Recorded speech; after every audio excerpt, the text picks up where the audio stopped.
Wisdom Kayi mutabani w'omulalo ne Kakalamu bali mu ggwanga lya UK. Mumbuza Junior lwaki totambula? I'm going to travel. Ninda kutambula. It's good to travel by the way. Kayo Wisdom ne Kakalamu mbatumiddeko nnyo. Mbatumiddeko nnyo banga mwagenze kufumbirwa. Ne mwanyinaze Kayz luli namukyazaako ku TikTok gyali afumba Kayz. Ebintu ayoza. Kayz nga tannagenda namugamba ebintu bisatu. Ne mugamba lyannye mwanyi n'omulondo. Gukuyingire mu mubiri. Kola baba bakazi bebweru. Ngona abafumbirwa obulungi. Ko ebikazi biri eyo binene. Kwa buno bwala bupote babazungu babwagala babuwasizaawo.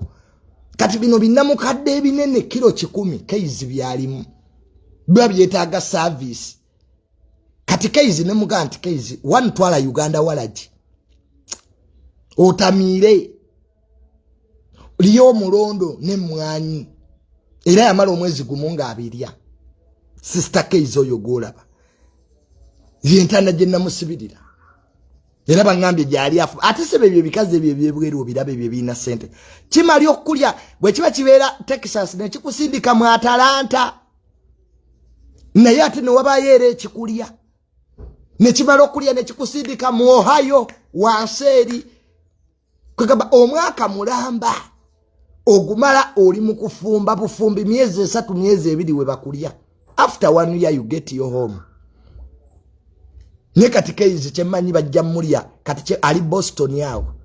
Bamusindike mu Atlanta atera waliyo na here ekikazi era bwe batwe bakola. Nikikubirako munne wacho nti owange ono mumaze. Ne bakusindike navade yo. So manyi naze Kayz fumbe ensi bwetyo. Bwowulira bikutabuseeko nwa Uganda walaji. Sister.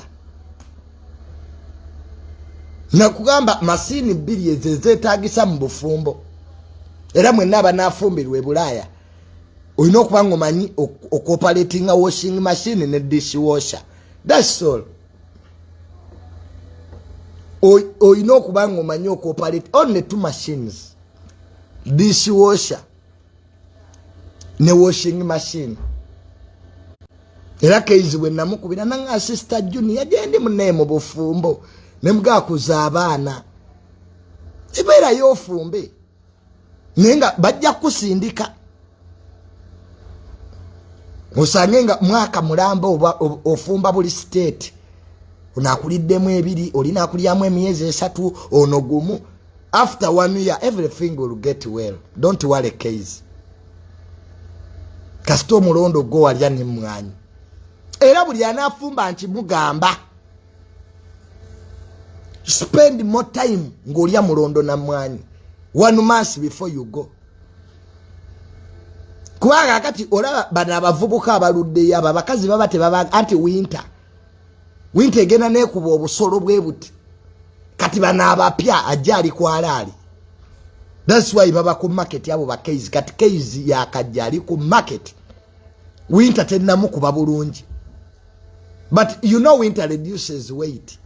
Ojana akasolo katono inchi nga 7 nezibula lwa winter. So we pray for Sister Kayz to really enjoy the marriage. Naffe tujja. Nalabye Wisdom Kayi ne Kakalamu. They are also looking for soft landing. Uganda yatabuka. Wisdom Kayi ali UK. Nabo bayinza okuba bagenze kweyiya. Bayinza okudda ne baddamu ne batema. Nenga mukonkosi wa Kakalamu iziruki. Ate Kakalamu ali ku market. Katado oboyo. Ekisooka kalaye bajagala. Ekyo kuyebe bikaze bye binene bye bisava byagala nnyo obuvubuka obutono.